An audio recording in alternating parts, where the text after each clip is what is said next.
Welcome to Skip the Queue, a podcast for people working in or working with visitor attractions. I'm your host, Oz Austwick. It's been a busy few weeks in the visitor attraction industry and the world at large, so in today's episode, we're going to take some time to talk about what's happening, including the recent M&H show, the upcoming election, the family-friendly museum awards, and of course, the Rubber Cheese Visitor Attraction website survey. So, Paul, where have you been recently? So as we are recording, it is currently half-term week. Little bit of a damp half-term week, which is a bit of a shame when you're in mid-May. But we went to Longleat at the weekend, and we went specifically to go and see their Steve Backshall live event, which is happening at the moment. So for those of you that don't have kids watching CBBC at the moment, Steve Backshall does the Deadly 60 telly program, which is kind of animals and nature on CBBC. And Steve brought out some of the best animals on his event at Longleat, so it was really cool. We got to see we saw an armadillo, we saw massive great python, and a wolf. He brought a wolf out on stage, which was pretty awesome. Yeah, that was cool. So there was lots of oohing and ahhing, and everybody enjoyed it. It was lots of fun, even though it was absolutely gushing down with rain whilst we were there on Monday. So we didn't, typical English style, we did not let the weather get in the way of a good day. What about you? Where have you been recently, Oz? Well, we had our bank holiday day out on Sunday, not on Monday, so we had amazing weather. We threw all the kids in the car and drove down to Dorset to Swanage, where I used to spend my childhood holidays, and the place that we went was Swanage Pier. I love it there. I spent my childhood, fishing off the pier and swimming in the sea. Sadly, the hotel I used to go to doesn't exist anymore. They knocked it down and turned it into a sewage treatment plant. Attractive. Yeah, absolutely. But it was absolutely amazing. The sea was very cold indeed. I did get in, had a bit of a swim, as did my 11-year-old. The others all chickened out and just sat and watched. But it was lovely, 2p machines in the arcades, and oh, I love it. Yeah. Was it the pushers on the shelves, coin drop ones? Oh, I love that. Got to be the 2p ones. Can't afford the 10p ones. That's too rich for me. I mean, that's amounts of money to win anything in those. No, I know. So Swanage for me just brings back memories of geography field trips. I remember going there for about a week whilst I was at secondary school donkeys years ago. So, right. Yeah. Well, we used to drive down from Yorkshire, where I grew up. And it would take all day to drive down to go to Swanage. I mean, it was, when we were there, absolutely amazing. And the hotel was lovely before they knocked it down, obviously. So I have very fond memories. And, nothing has happened to spoil those memories, thankfully. So it's still a very popular place for us to go. Excellent. That sounds like a lovely day trip. Yeah, it really was. It really was. So the M&H show, let's talk about that. Because that happened. And it was quite a thing, wasn't it? It really was. I had such a lovely time. So it was my first time at M&H show. It was a lovely event. They pitched it as the big meetup, and it really, really was. I mean, it was absolutely jam-packed with people. There were lots and lots of people there when I was there on Wednesday. And so many people that I know that I was bumping into that were either running stands, presenting, or just being there and enjoying all the great content and meeting people. It was just such an awesome event. How was it for you as your first big attractions event? Absolutely, yeah. It wasn't just my first M&H; it was my first event. I was gobsmacked, to be honest. It was big. More than anything, I'm just genuinely surprised at how many companies sell museum display cases. There was a lot of glass cabinets on show. Yeah, they really were, and they were beautiful. But I mean, yes. How do you differentiate yourself in that market, I wonder? I would differentiate myself by going round and putting my greasy fingers over all the competition's glass and show how beautiful my cabinets could be. Yeah, just take my children, they'd make a mess of the glass within seconds of arriving. So did you get to any of the talks, any of the presentations?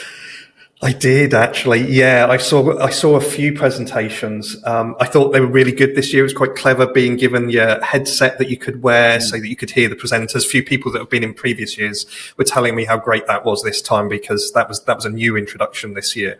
Can I just throw a slightly different perspective on that? I turned up late to one presentation, and I didn't have the little box, and the person who was handing them out was on the other side. So I missed it completely. I couldn't. Which I thought was. It's a great way to make sure you can hear what's going on, but it's not. It's tough, isn't it? I felt it was a little bit. So when I had a similar experience where at one point I didn't have one, and it feels a little bit. It's hard, but it answers the problem that they've had in previous years, where it was the same layout, where it's a big noisy hall, and this did make it quite possible for people to be able to hear what was going on. And but I would imagine as a speaker on stage, that's quite tough talking to people when you know they can't hear your voice. I don't know how I'd feel about that. Difficult. Yeah, absolutely. But there was one presentation that really stuck in my mind, and that was Spencer Clark from ATS and Steve Daring from Direct Access Consultancy, and they were talking about breaking down barriers and basically just giving a collection of essential accessibility tips for attractions. And it was just such a great presentation.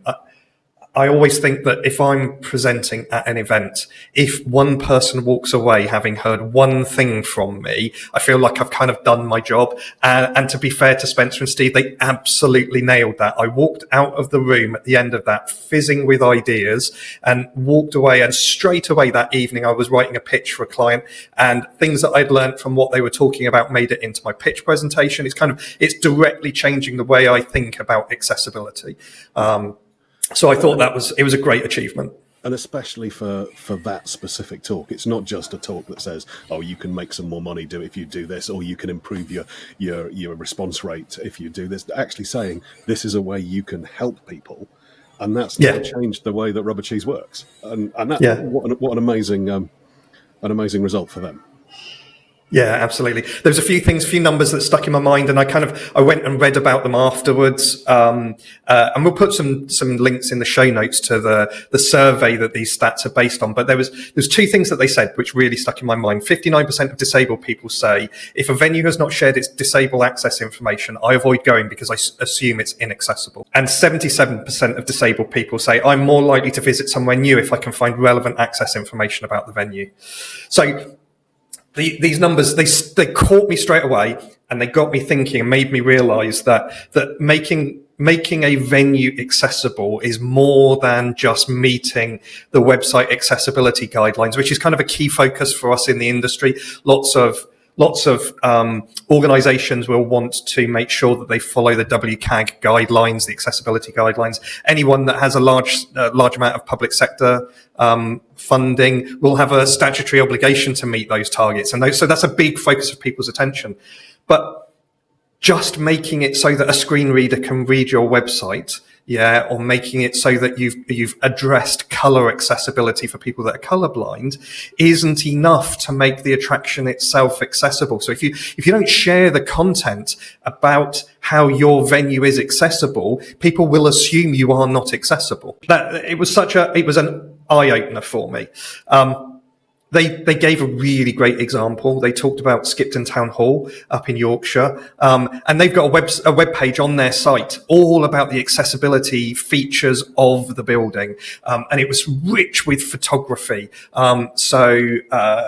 It's got pictures of all of the access points into the building, and what the door looks like and which part of the building it gives level access into. They had pictures of all of the toilets that they've got and how they're accessible. They're fortunate they've got changing places toilets. So this is one of these accessible toilets with a large bed and usually with the equipment to be able to move somebody out of a chair and onto a bed to be able to change them. They've got photos of all of that on the website. So the accessibility information is right there. It's really clear, and it gives loads of really good evidence that demonstrates this is somewhere that takes accessibility seriously. Interestingly, this didn't come out in the talk itself, but I found it interesting that Craven Museum is based in Skipton Town Hall, and they won the most accessible museum and the overall winner of the Family Friendly Museums Award last year. And we interviewed them back a couple of weeks ago, back in March. So it kind of shows you that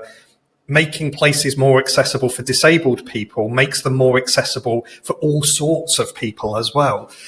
So, it can make it more accessible for families with young children. It can make it more accessible for the elderly. It can make it more accessible for people with temporary access needs. If you've broken your leg or something like that, you're not permanently disabled, but you need access into a building, and making places more accessible to you for disabled people widens the access into the entire venue itself. I've since had a quick look at some of our clients, and they're all writing about this. People are putting lots of information onto their website about this sort of thing. I saw Eureka had a special microsite all about it, and Mary Rose have got information on their website about it. So this is really important content, and for me, sitting and listening to them talking, going back and thinking about it it's really caught my attention and made me think and do things differently, which, I feel like that's what these sorts of events are all about, really. Yeah, absolutely. I mean, what a fantastic result for the event. If it opens up the industry to people who were struggling to access it, then job done, right? Yeah, completely. What about you? I think there were a few highlights for me, but I think one of the things that stood out the most was getting to meet some of the kind of movers and shakers within the community. Meeting Gordon from ACE, what a lovely guy. Had a fantastic chat to him, and it kind of struck me how there are so many people and organisations who exist within the sector purely to try and improve the whole sector for everybody, and that just makes it. I mean, I like it anyway because I've got a real interest in the historical side of things, museums and stately homes and castles. That really talks to me, and I take the kids out to places, so it's nice to know. But to actually be part of an industry where everyone's trying to help each other, I think is really lovely. It really is, isn't it? Yeah. There were so many people like Gordon that you met at the event, and they just make you feel good. They make you buzzy. There's a huge kind of collective recharge of batteries and fizzing of ideas that comes from these sorts of events. It was just brilliant. Absolutely. Yeah, that's what networking should be, right? Yeah, absolutely. I was going to do a shout out for one person that had a stand. I've got a card that I picked up. This is a lady called Sonia Varugian, and she runs an organization called Nor and Katu, and they import these handmade crocheted little animals, finger puppets and toys and things. I went straight over to those because my daughter is crocheting like mad. She got taught by grandma a couple of months ago. I mean, it blows my mind. I have absolutely no idea what's going on as she's doing this, and all of a sudden out the other side comes a squid. I mean, it's just amazing. But this little organization, Sonia, was living and working in Armenia, got the idea when she returned back to the UK, and now imports these toys, and they're for sale in a bunch of different attractions. And I just thought it was really lovely that these were fair trade. They were nice, creative things that I know my daughter would absolutely lap up at an organisation, and it's completely sustainable and makes a big difference in communities that are not well served. Absolutely. I mean, I know that you, like me, almost certainly get dragged into gift shops at visitor attraction sites on a regular basis, and there comes a point where you've seen the stuff. Yes. And it's all, and to have a company out there that's not only doing good things but providing something a little bit different, a little bit unique. That you can buy in a gift shop and actually feel like you've done something worthwhile and bought something that isn't just going to fall apart in a couple of weeks. Absolutely. It would be really nice to see more things like that. So go and check them out if you're listening or watching. Did you see any talks yourself that caught your attention? Yeah, there were a couple that sprung to mind. But firstly, I want to just briefly mention the talk that I didn't get to watch. I'm a YouTuber. Not a massively successful one, but I'm part of a YouTube community. So when I saw that the Tank Museum was doing a talk about how they've used the YouTube creator community to boost their own social media and their own income, I thought, fantastic, I'll go along and see that, because my brother-in-law, who's a far more successful YouTuber than I am, was actually part of that. He got invited down to make a video about his favourite tank. So I turned up. And obviously, I thought I was on time. I was too late. It was hugely crowded. There were no seats. There was no space. So I was stood in the kind of the corridor. It's not really. Is it a corridor? The path with a walkway. I don't know, what do you call it? And yeah, got moved on by the venue staff because there were a few Loitering in the corridors. we were effectively blocking the way through, and rightly so. They need to make sure access is maintained. But yeah, I didn't get to see that talk, which I was a little bit sad about. But a couple of talks that I did get to see, which stood out, was the Bloomberg panel discussion hosted by Creeper Goring. They're doing some amazing work. And the fact that it's a completely philanthropic organisation, I think, is quite amazing. If you haven't come across what Bloomberg are doing with Bloomberg Connects, the app, check it out. Here's my the little postie card that they handed to me. Yeah, super organised. Yeah, I've got a lot of mine are in the house, so I can't show you that. But yeah, that was really interesting, talking about what they're doing, how they're getting organisations online, having the museum at the home and English Heritage there talking about what they're doing with Bloomberg Connects was great. But I think, if I'm being honest, my favourite talk was the Castle Howard Christmas events talk, partly because it was really interesting, talking about the marketing and how they've created this amazing Christmas event that has a real following and people come back year after year. And they've done that on purpose, and it's been hugely successful. But Abby from Castle Howard, she's just hilarious. She's been a guest a couple of times, talking about how she hospitalised an old man on his very last ever day at work, and then how she sacked Santa. If you get a chance to go and see their talks, go along, because it's not only entertaining but informative too. So yeah, that's probably the highlight for me. Cool. I saw a lovely presentation. Long-time listeners will know that I'm a Kids in Museums trustee. So I went over and watched the Kids in Museums youth panel. And it was really interesting because they had a summit focused around young people and their needs in museums back last year. They had a webinar where they talked about it a couple of months ago, and I was blown away by these people who are part of the Kids in Museums youth panel, young people at early stages of their careers. Some of them are at uni still, some of them are in the early stages of their first jobs, and just talking so articulately about their experience of museums, what they think museums should change, what's going well, what could be done better. And so I wasn't disappointed when I saw them speaking in real life. They did a cracking job talking about the Museum Summit and what they think are the issues in the museum. So there was a couple of stats I pulled out of it. Over 90% of young people don't feel considered as an audience and represented in museums, which that blows my mind, because we talk a lot about audience with the people that we work with, and the needs of young people are central to many of the conversations that we have about audience. So that made me think, is there a problem where the conversations that do get had are not being discussed in the right way? Is it a problem of perception? Is it that young people don't perceive that they're being considered when in actual fact they are?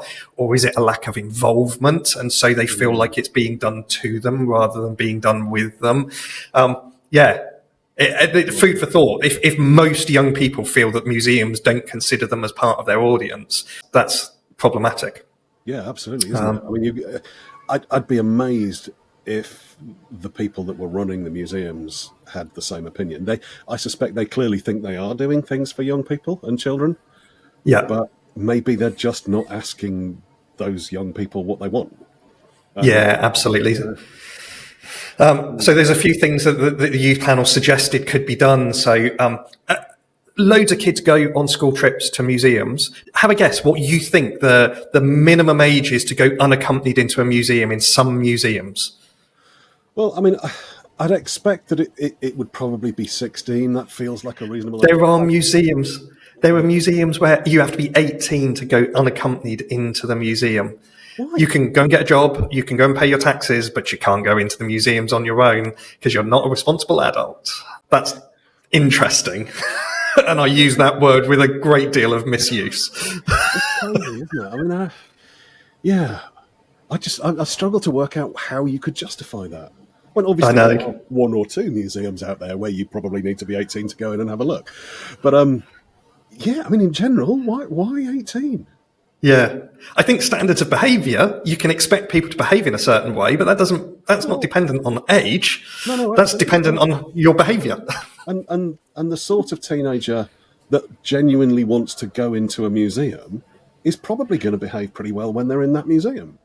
Yeah, you'd think. So the next thing, I might play into this, but one of the things the youth panel want is to see more youth groups being represented in the decision-making process in museums, so that they better represent communities and highlight career pathways for young people. Including more working class histories in museums would help people feel more represented. Thought that was quite interesting. We've been to a few recently where we did not necessarily see stories of our background being well presented at the museum. Enough for both of us to have noticed it and commented it as we were wandering around. Yeah. It's interesting because some do it really well. Yeah. And some... coming from a historical background with a focus on arms and armour, there's a real issue that the sort of arms and armour that have survived from the medieval period are the unusual ones. And they're the ones in the museum. So that's what people see. And you kind of assume that this fancy, ornate, decorated, enamelled armour is pretty standard. But the bog standard stuff didn't survive. And maybe that's the issue when you're looking at furniture in a room, in a house. The fancy furniture is the one that survived because people cared about it. It wasn't being used on a day-to-day basis. Yeah. Yeah, I don't know. But you're absolutely right. It does give you a slightly skewed view of what's actually out there. Yeah, absolutely. Look, if you're interested, listeners, in finding out more about what the Kids in Museums Youth Panel are looking to achieve, they've just published an open letter to change makers within the sector where they talk passionately about what they think the sector needs to do to change.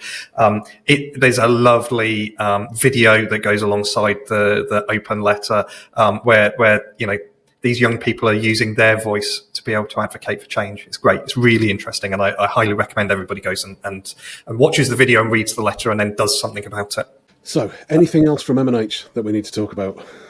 I had a lovely meal and drinks afterwards. The very lovely Ballard McCallan and Stephen Spencer, both once of these parts, were hosting an event on Wednesday evening, I think it was, which was absolutely lovely, well attended.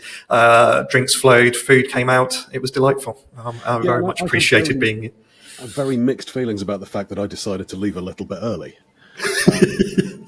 But you got home at a reasonable time, and I didn't manage to drag my backside in the front door until about half midnight. And it wasn't because I had a wonderful night. It was because I spent most of it in Waterloo Station trying to get home. A bit of an issue with the trains. Yes, I would have much preferred if I'd have actually stayed at the drinks event and then dragged myself into Waterloo later on once they'd actually sorted themselves out. So I think at this point we probably need to talk about how the government have ruined our plans for the next few months of podcast content. Yes. Because we'd been thinking for a little while that it would be a really nice thing to do to talk to the main political parties about their idea for the visitor attraction industry in the future, and obviously our hand's been forced a little bit on that. It has, hasn't it? We're not the only ones. I think quite a few people were caught on the hop a little bit when Rishi last week announced a general election on the 4th of July. So yeah, events, dear boy, have somewhat overtaken us, haven't they? Yeah, just a little. So yeah, we're probably not going to do that, if for no other reason that the Labour Party shadow minister isn't standing again. For all the right reasons, but it does mean that there's a bit of an imbalance there, and if we can't talk to all the parties equally and get their ideas, we probably shouldn't talk to any of them. Yeah, absolutely. That being said, we can still talk about it, right? Yeah, absolutely. The lovely people at Alva, Bernard, who presented at M&H and talked about this very subject, amongst other things. They've done a lot of policy work and have prepared some thoughts around what they think is important to the sector.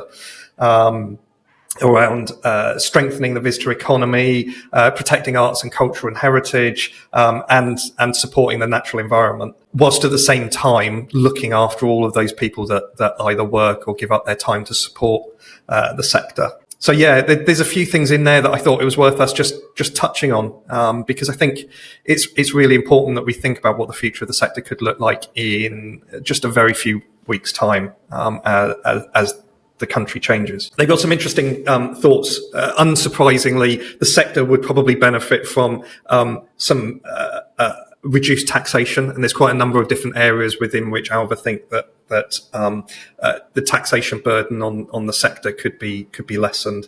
And similarly, they've also got ideas around how funding for the various arts councils and support organisations around the different home nations would make a substantial difference, especially around capital funding, would make a big difference to the sector. But there was a few very specific asks which jumped out as me as being kind of they really meant something to me.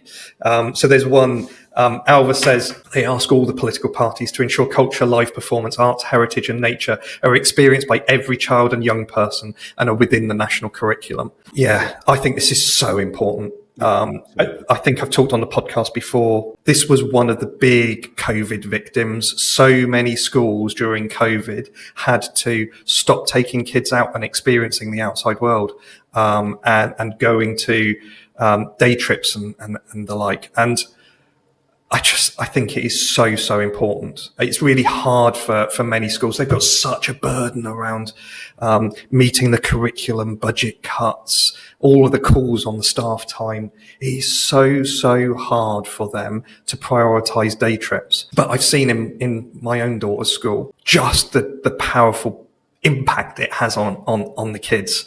They're a school where the kids barely spend a whole week in class. They're usually out doing something outside of school, which I just think is brilliant.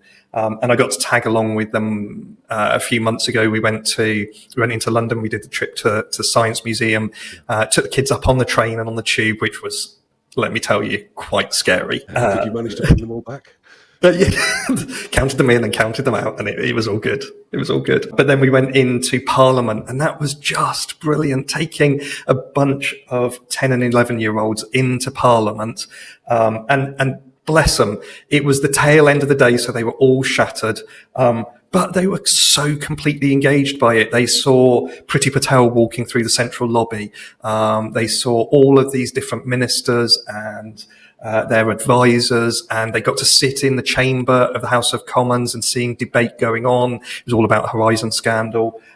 It was such a brilliant day trip for the kids, and how much does it enrich them? And yeah, okay, me and Millie go to these places all the time, but there might be one or two kids in that school for whom this is the only time that they get to experience a day trip into London and see one of the big national museums and go in and enjoy Parliament. I never got to go into Parliament when I was Millie's age. And I think it's really important to say that, I mean, both you and I live in the southeast of the country, in a relatively rural and affluent area. Yeah. And that even here, with the schools that we've got, they're struggling to do this. Yeah. And then when you look at what the inner city schools are having to deal with, and some of the northern cities, the northern towns, where they're really, really struggling with poverty up there, how are those kids getting similar opportunities? Yeah. And the fact is they're not. No. No. And that's something that I can't agree with Alva more on this, that this needs to be prioritised, because this is the future. Yeah. Another area where we've had direct experience from conversations we've been having recently is around supporting local authorities in their care of civic collections and culture. Yes. You've spoken to so many places recently, haven't you, where cultural budgets are just being eviscerated. Yeah. I mean, I've always had a kind of a love of finding those little obscure rural town museums, because you find some amazing things in them. I mean, my local museum, it's a tiny little market town, and they've got like a special area of Egyptian relics. They've got a mummy in a sarcophagus in this little museum that's 4 rooms. But they've got no funding. And there's so many times we're talking to museums like this that they know they've got this, and they know what they need and they know what they want, but they just don't have the money to be able to do it. Yeah, they come to absolutely. us looking for a website, and they're just struggling for budget to do anything. Yeah, absolutely. Which is where things like that Bloomberg Connect app comes in, because when you look on the Bloomberg Connect site, you've got big national museums like the National Portrait Gallery in there using the Connect app, but there was also There were some little ones in there as well that I saw, small local town museums, just like the ones that you're describing, in there using that app.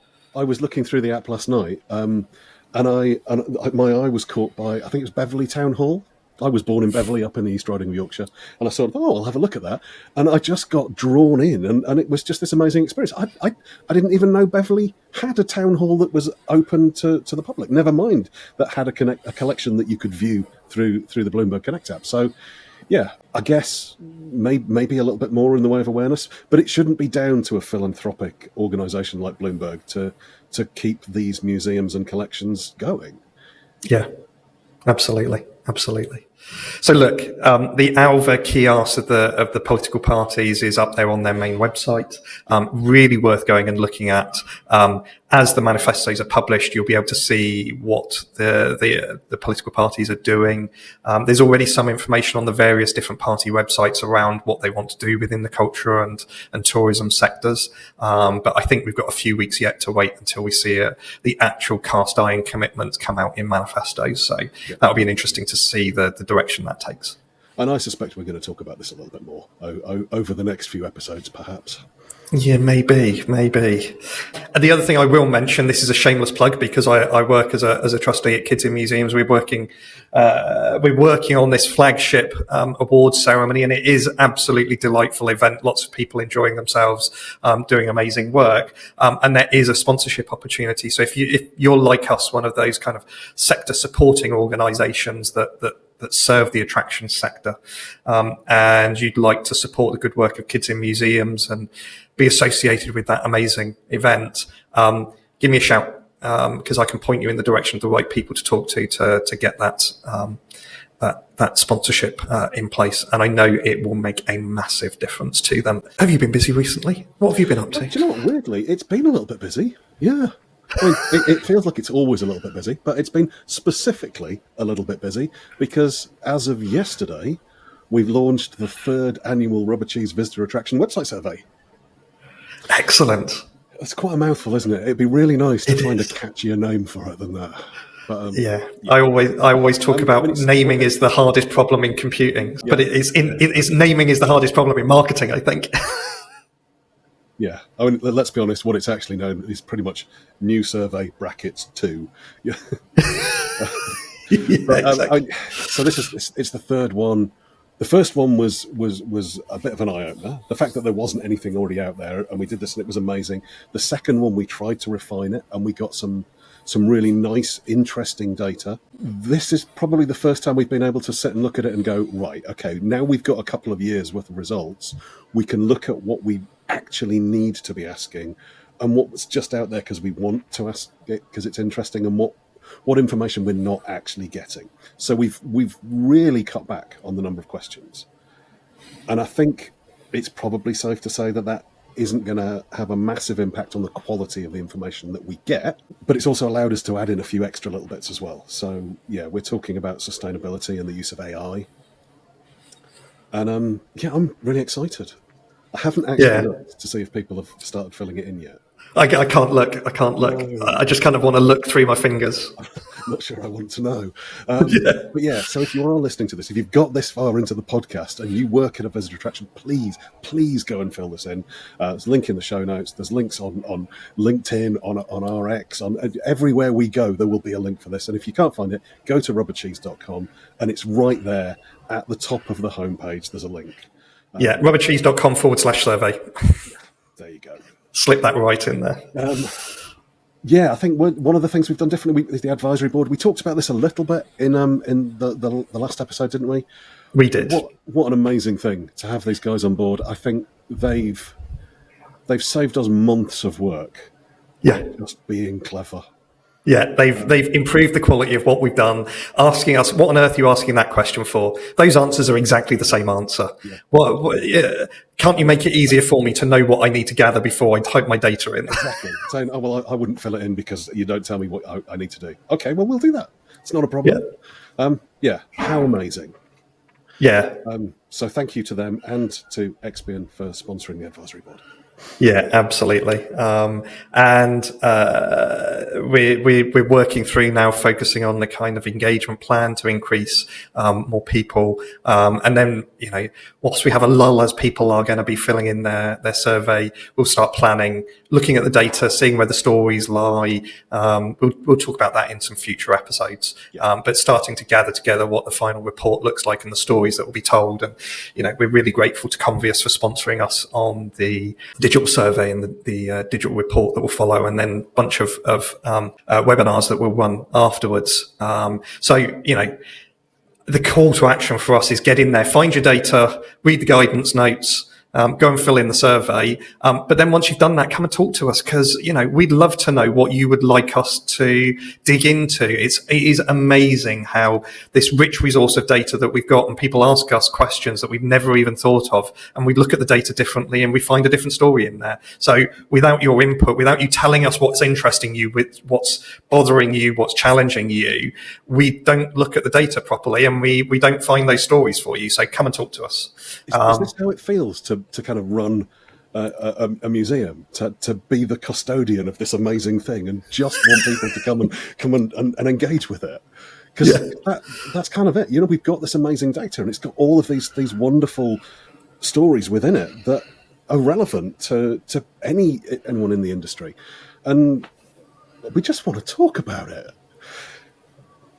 So please fill in the survey, talk to us about it, and with any luck, this one will be bigger and better than the last two. There we go. Couldn't ask for more than that, could we? No. Before we go, because we're going to wrap up relatively soon, there's one thing that I noticed that we failed to do last time. And we talk a lot about giving away a book. And I think we even said we were giving away a book in the last episode and then never mentioned a book. So, Paul, do you have a book that you'd like to recommend? Do you know what, Oz? It's funny you should say that. I absolutely do. I have this book, Delivering the Vista Experience, by also previously of these parts, Rachel Mackay, who is, I believe, at Hampton Court Palace. And she's written an amazing book about what it is to create, manage and develop unforgettable visitor experiences at museums. I don't want a museum, but it was really interesting for me to be able to read this book all about the process that people that do run museums go through to develop craft and tell that story and give that amazing experience. It's a brilliant book. Heartily recommend it. And if you retweet the show note saying I want Paul's book, then you too could get an amazing copy of Delivering the Vista Experience by our friend Rachel Mackay. Amazing. Thanks very much. I'm slightly out of breath because it will be edited out, I'm sure, but I had to run up the corridor and go find the book and take it off the shelf and bring it down, because although I was completely organised with all my stuff from M&H Show, did not have my book recommendation. Well, there you go. I think that just about wraps us up, doesn't it? It's been a busy few weeks for us with M&H Show and all that's going on, and that doesn't look to abate over the next few months as we get the survey into shape and find out what's happening in the sector. So I think it's only going to get busier. It is. How was this as your first time actually hosting? You know, I think I preferred this one. Maybe that's because it's not my first one, or maybe it's just because I like... Because you're power hungry and you took the captain's chair. Make it so. Completely Picard rather than Kirk. But that's because he's a West Yorkshireman. So is he really? You've got too much hair to be Picard, I'm sorry. Well, okay. Yeah, fair enough. I'm not wearing my Star Trek uniform. On that bombshell, thank you very much, mate. Thank you. Thanks for listening to Skip the Queue. If you've enjoyed this podcast, please leave us a 5-star review. It really helps others find us. And remember to follow us on X for your chance to win the books that have been mentioned.